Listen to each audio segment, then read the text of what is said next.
మనతో మాట్లాడడానికి బీజేపీ మాజీ కౌన్సిలర్ శ్రవణ్ ఉన్నారు. అలా చెప్పండి, మొన్న 33% బిల్లును కూడా కాంగ్రెస్ ఇతర విపక్షాలు కూడా వ్యతిరేకించాయి. అంటే వాళ్ళకు మహిళలు అభివృద్ధి చెందడం ఇష్టం లేక చేస్తున్నారు, లేకుంటే వాళ్ళకి వచ్చే అవకాశాలు పోతాయి అనుకుంటున్నారు?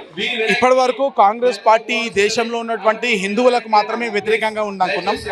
ఈ దేశంలో ఉన్నటువంటి మెజారిటీ సామాజిక వర్గాలకు వ్యతిరేకంగా కేవలము ముస్లిం అబీస్మెంట్ పాలసీలతోటి ఈ దేశాన్ని విచ్ఛిన్నం చేస్తున్నట్టు కాంగ్రెస్ పార్టీ ఈరోజు చాలా క్లియర్గా కుండ బద్దలు కొట్టినట్టుగా ఈ దేశంలో ఉన్నటువంటి మహిళలకు మేము వ్యతిరేకం అని చెప్పి తేల్చి చెప్పింది.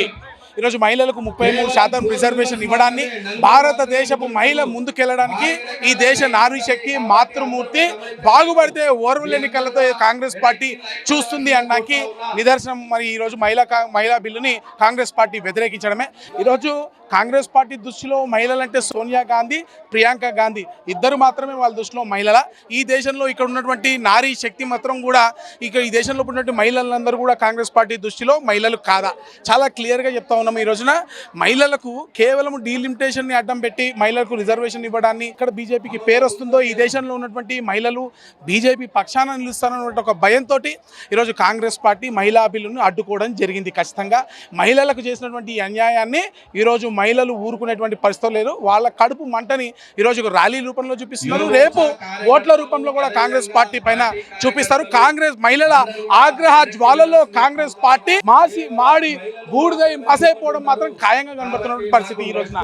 అంటే మోడీ ఒక మెజిషియన్ మొత్తం మ్యాజిక్ చేశారని చెప్పేసి కూడా స్వయంగా పార్లమెంట్ లోనే రాహుల్ గాంధీ ఆరోపించారు. ఏ ప్రభుత్వం కూడా మ్యాజిక్ చేయదు. మేము ప్రజాస్వామ్యబద్ధంగా ఎన్నికైనటువంటి ప్రభుత్వము. భారతీయ జనతా పార్టీకి కావాల్సిన 272 మెజారిటీ అయితే ఉందో ఆ మెజారిటీతో నడుస్తున్నట్టు గవర్నమెంటే.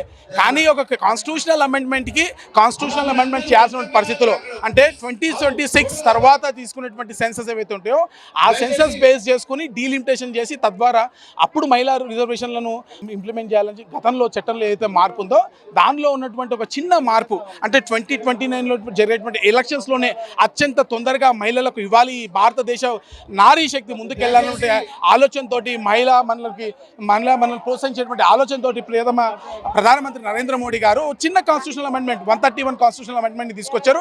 ఈ కాన్స్టిట్యూషనల్ అమెండ్మెంట్ ఏం చెప్తుంది?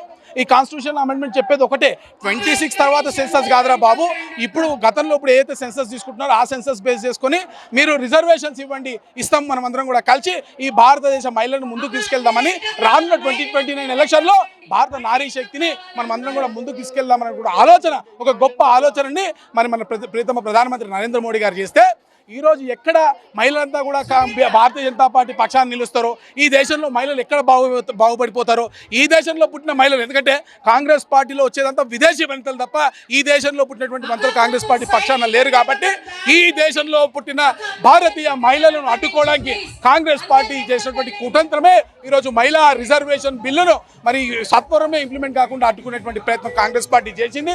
దానికి ఈరోజు దేశవ్యాప్తంగా నిరసన అగ్రజ్వాలలు వస్తూ ఉన్నాయి. ఖచ్చితంగా ఈ అగ్రజ్వాలల్లో కాంగ్రెస్ పార్టీ మాడి మసైపోతుంది. మహిళలు సరైన గుణపాఠం చెప్పి తిరుగుతారు. అంటే ఆర్టికల్ 370 కానీ త్రిబల్ తలాక్ లాంటి బిల్లు తీసుకొచ్చినప్పుడు పకడ్బందీగా చేశారు, కానీ ఇప్పుడు వచ్చేసరికి మాత్రం డీలిమిటేషన్కు లింక్ పెట్టి చేశారని చెప్పేసి కూడా వీళ్ళు ఆరోపిస్తున్నారు. అంటే 370 తీసుకున్నప్పుడు భారతీయ జనతా పార్టీకి ఉన్నటువంటి మెజారిటీ వేరు, కానీ ఇప్పుడున్నటువంటి చట్టసభల్లో భారతీయ జనతా పార్టీకి ఉన్నటువంటి బలం వేరు. ఇప్పుడు ఉన్నటువంటి ఎలక్షన్స్లో కొంత బలం తగ్గింది కాబట్టి మేము 2/3 మెజారిటీ పాస్ చేయలేకపోయినాం. అందుకనే పదే ఈ దేశ ప్రధానమంత్రి గారు లేకపోతే దేశంలో ఉన్నటువంటి మేధావులు కూడా కోరుకునేది ఒకటే, భారతీయ జనతా పార్టీకి సంపూర్ణ మెజారిటీ ఇవ్వండి అని చెప్పింది. ఇదే కారణం చేత, ఎందుకంటే గతంలో మనం 370 మీరే ఎత్తురు, 370 చేయడానికి కారణం ఆ రోజు ఉన్నటువంటి భారతీయ జనతా పార్టీకి ఉన్నటువంటి బలము. ఈరోజు భారతీయ జనతా పార్టీకి మొన్న ఎలక్షన్లో బలం తగ్గింది కాబట్టి ఈరోజు మహిళా బిల్లుని కాంగ్రెస్ పార్టీ కుటుంబంలో అడ్డుకోవడం జరిగింది. వాళ్ళు అసలు సపోర్ట్ చేయాల్సింది మహిళలందరికీ సంబంధించిన బిల్లు కాబట్టి వాళ్ళు సపోర్ట్ చేయాల్సిన బిల్లు వాళ్ళు అడ్డుకోవడం జరిగింది. అదే భారతీయ జనతా పార్టీకి సంపూర్ణ మెజారిటీ వచ్చుంటే దీన్ని అడ్డుకునేటువంటి పరిస్థితి ఉండేది కాదు. అయినప్పటికీ కూడా నరేంద్ర మోడీ గారు ఊరుకునేటువంటి వ్యక్తి కాదు. ఎట్టి పరిస్థితుల్లో మహిళలకు రిజర్వేషన్లు తెచ్చి తీరుతారో ఈ దేశంలో చట్టసభల్లో 33% రిజర్వేషన్స్తో రానున్న ఎన్నికలు జరగనున్నాయి ఖచ్చితంగా. ఇప్పుడు దేశం మొత్తం మీద కూడా మహిళలందరూ కూడా ఆగ్రహంతో ఉన్నారు. ఎందుకంటే ఈ 75 సంవత్సరాల స్వతంత్ర భారతంలో మహిళలకు రిజర్వేషన్లు అనేది ఎమ్మెల్యే కానీ ఎంపీలలో కానీ లేకుండా పోయింది. దాన్ని నరేంద్ర మోడీ గారు 33% మహిళలకు రిజర్వేషన్లు ఇస్తూ మరి రాబోయే రోజుల్లో ఎక్కువ మంది మహిళలు ప్రాతినిధ్యం వహించేలా పార్లమెంట్లో బిల్లు పెడితే ఈ కుహన లౌకికవాదులు అదేవిధంగా మహిళల పట్ల వాళ్ళకి ఎటువంటి చిత్తశుద్ధి లేదు. మహిళలు ఈరోజు ఎదుగుతుంటే వాళ్ళకు ఓర్వలేనితనంగా ఉంది. ఇలా ఎక్కడ చూసినా బయట చెప్తారు మేము మహిళలకు రిజర్వేషన్లకు వ్యతిరేకం కాదు అని, కానీ పార్లమెంట్లో వచ్చేసరికి వ్యతిరేకిస్తూ సంబరాలు చేసుకుంటున్నారు. మహిళలకు ఏ విధంగా ప్రాతినిధ్యం వహించడానికి మహిళలు మనలో సగభాగం 50%, 140 కోట్లలో 70 కోట్ల మంది మహిళలు ఉన్నారు. వారి ప్రాతినిధ్యం కూడా కావాలి. కాబట్టి నరేంద్ర మోడీ గారు 33% అసెంబ్లీలో పార్లమెంట్లో కావాలని చెప్పేసి బిల్ పెట్టడం జరిగింది. ఇవాళ మనం చూస్తున్నాం ప్రతి ఒక్కరు కూడా దేశానికి సంబంధించింది అభివృద్ధికి సంబంధించిన దాంట్లో ప్రతిపక్ష కాంగ్రెస్ కానీ మిగతా ప్రతిపక్ష నాయకులు కానీ ప్రతిదీ కూడా వ్యతిరేకిస్తున్నారు. ఇలా అభివృద్ధికి ప్రపంచ దేశాలు చూస్తున్నాయి. అభివృద్ధిలో మనం 4వ స్థానాలకు ఆర్థికంగా ఎదిగినాం.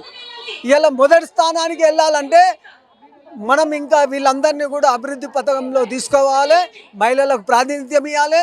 దేశాన్ని ఉన్నత స్థాయికి తీసుకెళ్లాలంటే మహిళలకు రిజర్వేషన్ తప్పకుండా కల్పించాలి. మహిళలు దేశం మొత్తం మీద ఆగ్రహంగా ఉన్నారు. రేపు ఖచ్చితంగా వాళ్ళకు బుద్ధి చెప్తారని చెప్పేసి మేము డిమాండ్ చేస్తాం. మొన్న లోక్సభలో మన యొక్క నరేంద్ర మోడీ గారి ఆధ్వర్యంలో లోక్సభలో ప్రవేశపెట్టినటువంటి మహిళా బిల్లును ఈ యొక్క కాంగ్రెస్ ప్రభుత్వం ఇండి కూటమి ఒక కుట్రపూరితంగా మహిళలకు అన్యాయం చేస్తూ ఆ యొక్క బిల్లును ఓడగొట్టడం జరిగింది. ఇది మీరు బిల్లు వీగిపోయిన తర్వాత సంబరాలు చేసుకుంటున్నారు, ఇది కరెక్ట్ కాదు. ఇది మనము పార్లమెంట్లో బిల్లు ఓడి గెలిచింది. ఇండి కూటమి వాళ్ళేమో గెలిచి ఓడారు, మనమేమో ఓడి గెలిచాము. ఏదైతే మహిళల బిల్లు అంటే వాళ్ళకు ఒక వంశపారంపరంగా ఇందిరాగాంధీ, సోనియా గాంధీ, ప్రియాంక గాంధీ మీరు మీ కుటుంబాలే బాగుపడాలా, మిగతా మహిళలు పార్లమెంట్లోకి చట్టసభల్లోకి రావద్దా?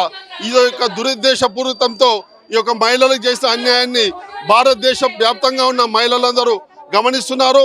దీని యొక్క రిజల్ట్ మీకు మే 4 తారీఖు నాడు ఎంతో దూరంలో లేదు.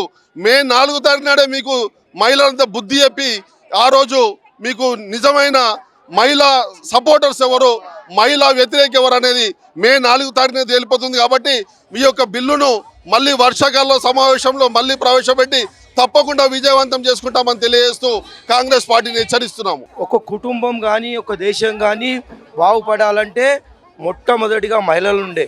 ఈ దేశం ముందుకెళ్ళాలంటే మహిళలు ఎంతో అవసరం. మహిళలు లేనిది మనం ఊహించలేము. ఒక కుటుంబం బాగుపడాలంటే మహిళ ముఖ్యం. ఒక కుటుంబం నుంచే ఆ కుటుంబం బాగుపడతాయంటే ఒక మహిళ నుంచి. ఈరోజు మన దేశానికి మహిళల ప్రాతినిధ్యం చాలా అవసరం. ఈ కాంగ్రెస్ పార్టీకి ఇంతకుముందుకు ఇందిరాగాంధీ ఉండే, తర్వాత సోనియా గాంధీ ఉంది, ఇప్పుడు ప్రియాంక గాంధీ వచ్చింది.